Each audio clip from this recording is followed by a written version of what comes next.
What's up, guys, and welcome back to the channel. And I'm sure all of you who watch my analytic commentary episodes have been following the United States men's national team basketball program. And they have played 2 exhibition games so far, and they've lost both of them. And we're the United States of America. We don't do that in any Olympic event. And I understand every single player on the court is an Olympian, okay? They're all amazing basketball players, best of the best on the planet. But the United States have a thing called the National Basketball Association. And it's the biggest and the best basketball league in the entire world.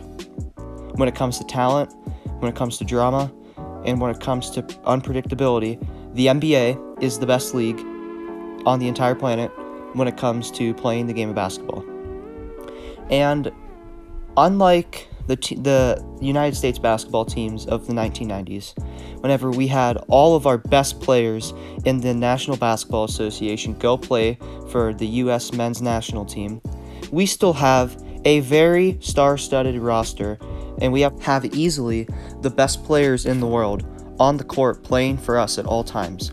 We may not have LeBron James, and we may not have Steph Curry, and we're missing Devin Booker, Jrue Holiday, and Khris Middleton, and all 3 of those players will be playing for the men's national team during the Olympics, except they're playing in the NBA Finals right now. So, obviously, if we had them on our team, it would help us win games. Obviously, it's going to help us win more basketball games.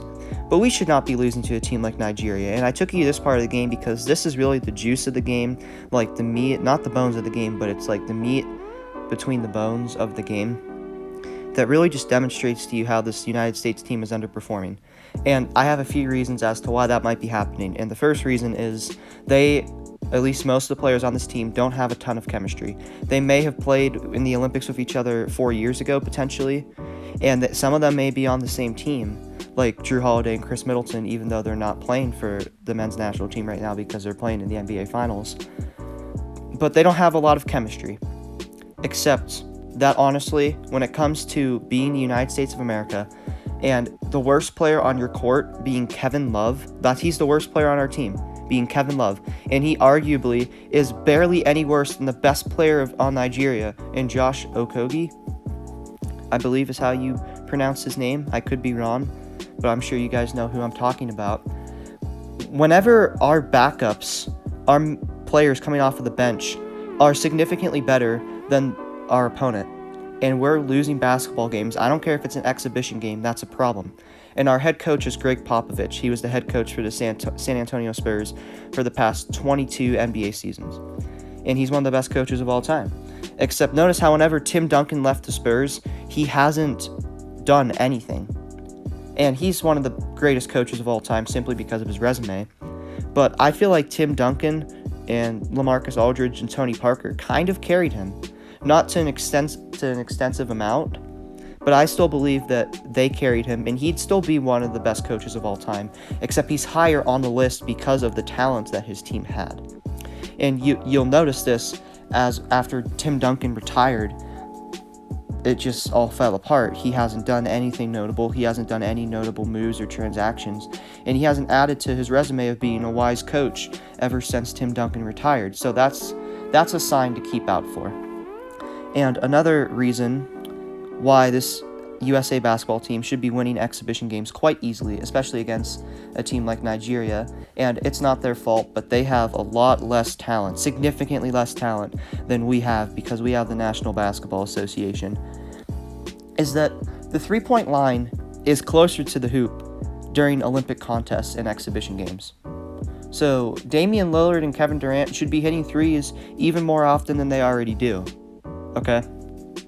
And you have that, and the quarters are only 10 minutes long, unlike the 12-minute long quarters that are in place in the NBA. So fatigue should not be as much of a factor when it comes to playing through these games.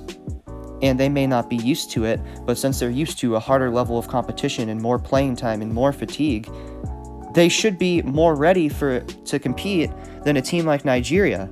But the way it looks is they're not. They gave up 23 pointers. And yes, I did say that the line is closer to the hoop, so you will naturally give up more just because the long two is now a three-pointer. But you shouldn't be giving up 20 to anyone, especially a team like Nigeria, when you're significantly taller than them as well. You have taller players, you have faster players, you have stronger players, and you have players that have more experience against better competition, except here we are, and we lost this game 90-87. And, oh man, they lost again to Australia? They're a better team, but come on, 2 in a row? That's the first time we've lost 2 exhibition or real games in a row since 1992. Okay, that is not good. Australia is significantly better competition, but come on, we should still be beating them. And I have highlights of this entire game because it was really a back and forth matchup, but Australia came away in the end, and it just really bothers me how this team can't even beat Nigeria. I understand it's an exhibition game and they may not be trying their hardest, but you should still be beating Nigeria even when you're giving 75% with the amount of talent that you have on the floor. And if you're not going to give 100% to your team, I don't care if it's an exhibition game, if you're not going to give 100% to your team that's representing your country, I don't think you should say, hey, I'm going to go play in the Olympics. Sit out. I don't care if you're Kevin Durant, who I believe is the best player in the world, not all time, obviously, but at this moment, I believe Kevin Durant's the best basketball player on this earth. And if, say, Kevin Durant didn't want to play U.S. basketball, except he just wanted to play basketball, I wouldn't play. Go play at the courts, go practice with the Nets. If you're not going to give everything that you have and your all for your country to represent your country and play for your country's team, then I do not think you should be on the court representing them at all. But I don't believe that's the case. So there's that. And First Take has talked about this a lot. Max Kellerman, one of the hosts, believes that you should bring your best talent that you have no matter what. Even if, say, Kevin Durant gets injured during the Olympics and doesn't return for the NBA season, which I pray doesn't happen to anyone in the Olympics, whether it's a USA player or any player. But Max Kellerman believes that you should be sending your absolute best talent to the Olympics year in and year out, even if they don't want to participate like LeBron James and Steph Curry. And although that does give you a recipe for winning basketball games, the team that we have right now on this court is by far, and no one can argue with it, they have the most talent out of every single country on this earth combined, multiplied by 5. Okay, you could take the talent of Australia, multiply it by 5, and it still won't be the talent that the USA basketball team has, let alone Nigeria. But I guess it doesn't matter. Because here we are, we've lost 2 exhibition games, and they are just exhibition games, and I believe this USA team can clearly turn around. But they should not have to send LeBron James and Steph Curry to beat Nigeria and Australia and any team whenever they have Damian Lillard, Kevin Durant, Bam Adebayo, Jason Tatum, Jeremy Grant. They have so many absolutely 5-star players that are on this team, and they shouldn't have to have LeBron James and Steph Curry to beat any team whenever we have the National Basketball Association located right here in the United States of America. So this is very frustrating, even though they are exhibition games, and they have another game today, which I will be watching. It's another exhibition game, but they need to play better basketball. They need to demonstrate the talents and the overwhelming popularity and majority and just the overwhelming amount of success that they have and should experience throughout this Olympic contest.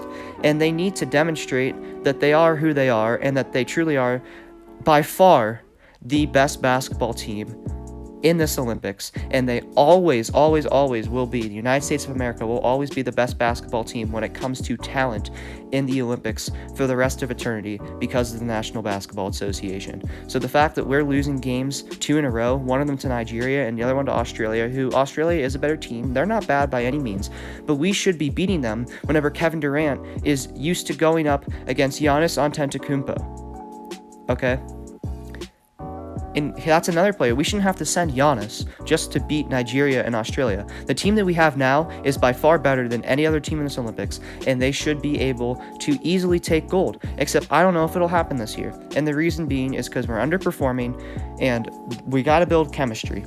That may be the issue here, but still, The Brooklyn Nets and the Golden State Warriors, they didn't need any form of chemistry. They just walked on the court, had the most amount of talent, and win. And that's what should be going on with this USA basketball team. So let me know what you guys think in the comment section below. Do you think this will continue for the USA men's national team? And with that being said, I'm your boy Meatloaf. Please like and subscribe if you haven't already and enjoy this content. I'll be posting more content very soon. And I'll see you all in the next video.